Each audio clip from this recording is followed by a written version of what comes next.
Good day, my lovely creative friends. Today we are going to paint some baubles because Christmas is upon us, so it's not far off anyway. It just feels like it comes back really quickly every year, don't you think? Now, okay, so as you know, I love to paint all sorts of things, not just art journal pages. If you look back into my previous videos, you should find a few decor items as well that I've done, but I haven't done baubles just yet, apart from these. These I created just a few days ago just to see how they went. I basically just reuse my old ornaments, and I'll tell you what you will need. First of all, you don't need to use your old ornaments if you don't want to, but it's a great way to recycle. First thing you're going to need basically is a bauble that is round. Really? I think by definition they're all round, but anyway, not quite actually. They do come all in all sorts of shapes these days. But so pick the size, the shape of your bauble. It doesn't really matter. I prefer the round ones. Then you want to have one that is very pale in color. So ideally white or silver works best. These were done on silver, but these were done on a pink. Let me find one that I had to show you what it looked like. This is what the pink looked like before. And I noticed that all the colors were just getting absorbed by the pink dye, I guess, that's in there. So I don't recommend using anything colored unless you do a test first to see how things react. But even though some of the colors sort of stayed about, you know, fairly bright for a bit, they did develop overnight and then, you know, got sucked into this pink kind of color. So even the white, which I put on there, and the yellow, I've all turned to a pinkish kind of color. So this is, you know, it's not a bad thing, but it gives you a completely different look. Obviously, I still like those, but it's nothing like that. So start with some silver or white baubles. Because I didn't have a lot of silver ones, I only have a lot of purples and pink ones mostly. I had to go and buy some for you guys so I can show you what I do. So I bought a cheap pack. It's a bit close here. Let me just zoom out. Here we go. So I bought a big pack of, what's that? I don't know. Doesn't really matter anyway, of what I could find that would work the best for me. So I'm not going to use those, let's put this aside. I'm not going to use the glittery ones, although you could definitely add something to them if you wanted to, but I will use those matte silver ones and those glossy shiny silver ones as well. So that gives me 12 baubles to play with. That should be enough. I don't think I'm going to paint all 12 on camera, but I'll do a few and then to show you how I do it. It's super simple. You can really customize your Christmas tree this year and make it really fun and unique. So let's get started. First of all, let's get some of these out of the box. And by the way, these were really cheap. I mean, they were $6 Australian for this whole pack, and I got them at Lane Craft. For my American friends, this is one of the major craft stores basically in Australia. So $6 Australian, what's that? That's probably peanuts for you American friends. Probably like $4 or something like that. So not too expensive, not super cheap, but not bad. Now you got your bauble. The next thing is you're going to need is a paintbrush and some gesso. Now gesso comes in various textures and thicknesses. For this, just to make it easier to spread, I'm going to use a more liquid gesso, which is this one, the Liquitex one, white gesso. And all I'm going to do is get a little tub, anything will do, pour some in there, and this is going to be what helps prepare the surface so we can paint on it. Gesso is something you use in your art journal as well, on your pages, to make the paper non-porous and prepare it for painting. So the easiest way, because it's a little bit tricky to hold being a round shape, so I hold it from the top bit there, and then I go from the top here, and then I move all the way to there, and then from the top to the bottom, and I rotate it as I go along. So I'll do, you know, a decent coat. It's not super thick. You can be as finicky as you like with this. I don't worry too much if there's a bit of texture from the paintbrush.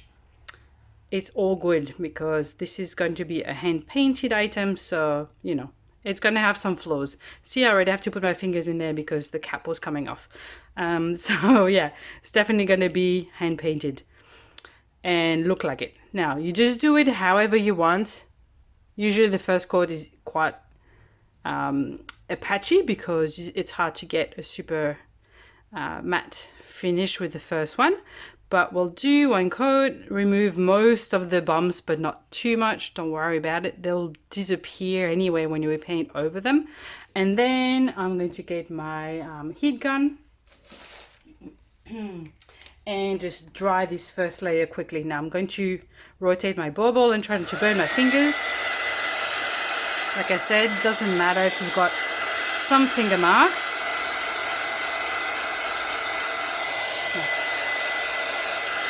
Try not to burn your fingers either.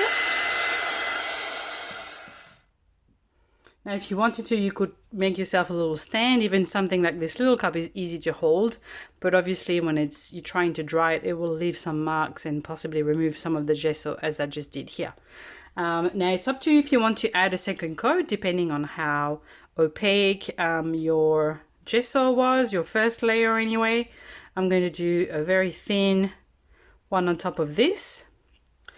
And it's not compulsory, but it does help your colors to be as bright and as true to the original colors that they are, basically, if that makes sense. Now, to avoid burning your fingers, you could manufacture yourself a little sort of holder. This is just a little piece of wire that you could hold like this and then dry so you don't burn your fingers. Just a thought. Anything that fits in that little gap. Normally you get a little string, which I think is still in the package here, but I find that holding the string makes the bauble fly around and it's a little bit difficult to hold it this way. So now I'm going to put my paintbrush in water. I'm lucky to have a sink just behind me, just so the brush doesn't dry out. And then I'm going to move on to a smaller brush. Something like this. You know, basically just pick the size that you want depending on the effect that you want to achieve. But I'm going to go for something along these lines. So on these ones, I did not add more white. This is the white of the background. There's no need to add some more since it's already there from the gesso. So let's start by picking some colors that we like.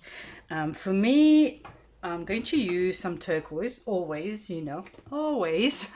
I'm going to use this one. So I'm going to use all Liquitex Basics colors because that's my favorite brand. And no, I'm not sponsored, but you could use any other colors you like and any other brand. So I'm going to use some lime green, some turquoise because they go beautifully together, some yellow. That will be for my background colors, and then I'll come back and add some hot pink and some black for accents. So I'm just going to add a little blob. You really don't need much at all for something this small. And of course, you know, you could do a few of the baubles in a row, you know, all the greens on all the baubles, then all the blues, then all the yellows and so on. But I'm just going to do one to show you what I do. So I'm going to wet my brush just a little bit. I don't want it very wet. And then I'm just going to dip my brush in here. Load it with a bit of paint, not too thick. And then I'm just going to do some little marks, just like this. I sort of spread them out roughly evenly, and I use different directions at the same time. This little cap is really rubbish. It's not holding on very tight, so it may fall off again. So once I've done a few of the blue ones, I go into my green. I don't clean my brush in between, and I do the same. Don't think too hard. Just do some little strokes all around, and then same thing with the yellow. You can overlap some of the colors if you like. so it starts to take shape. But I try to keep it not too thick. That's it. That's all I try to keep an eye out for. So if there's a bit of a blob there, then I tend to remove it a little bit. There. And then make sure you leave some of the white showing, just for more interest. Now we could add a bit more, maybe some deeper turquoise, or maybe this nice blue. This is brilliant blue. It's like a lovely deep sky blue, I guess we could call it. Again, I don't clean my brush because all these colors go well together, and it gives a little bit of texture and dimension to have the colors mixed together.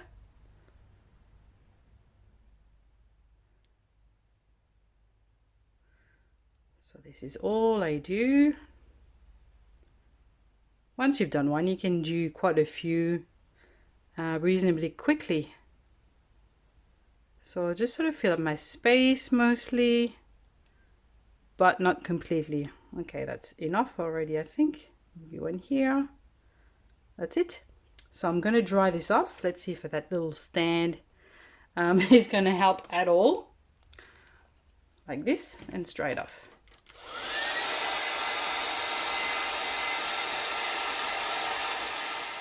Okay, so this is mostly dry. Oops. Not completely, but mostly. So we can add our next layer. So now that I've got coordinated colors on the background, I want something that pops. So I'm going to use some fluorescent pink, but you could definitely go tone on tone if you didn't want anything that pops this much. Instead of using my brush, I'm going to use my finger, because as you know from my mixed media videos, I love using my fingers. And all I'm going to do is just dab little dots, you know, of various sizes all the way around. And for this, I don't mind the texture, so I'm going to leave it. It means that it will take a bit longer to dry, but that's okay. It's worth it. Let's try to not put my fingers in them. Basically, the only hard thing about this project is to not burn your fingers and to not put your fingers in the wet paint. That's the only hard thing. Let's see where I've gone to. Yeah, it's mostly distributed, maybe here and here, and maybe one more here. It's really up to you how many you want to add, but let's try not to go too crazy. Now this is going to take a little bit longer to dry because I made it a bit thick, so I'm just going to do the drying off camera. Okay, that's mostly dry. I'm rushing it a bit just so I can show you. Now I'm going to add a bit more dimension again and choose another pink, a light pink this time. This is bubblegum pink, Americana. And I'm going to do the same little dots, sort of near the hot pink ones I did. Just for fun. Don't ask why. This is something, roughly something what I did on one of the other baubles, so that's why I keep going with this. Sorry if I'm a bit off camera sometimes. I forgot to check. And then one here, one there, here. Just a bit off-centered, basically. I think that's most of them. Doesn't matter if you miss one. And I've added the string back on just to help hold it. They're not very expensive ones, so you get what you pay for. But anyway, the string is the easiest part to change on this. Now, let's keep adding a little bit of texture. For contrast, I'm going to use some black paint this time, but I don't want the black to overpower, so I'm going to do very small marks. I'm going to use the back of my paintbrush, say this one, just the bottom of the paintbrush, dip it in the black paint And again, come do some little dots, but this time little clusters here and there. Now if you've made a boo-boo somewhere, this is a good way to go over it and hide it.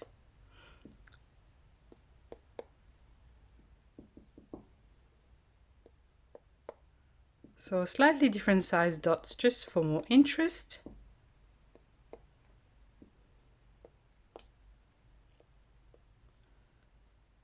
This cap is really rubbish. I feel it's going to fall off if I'm not careful.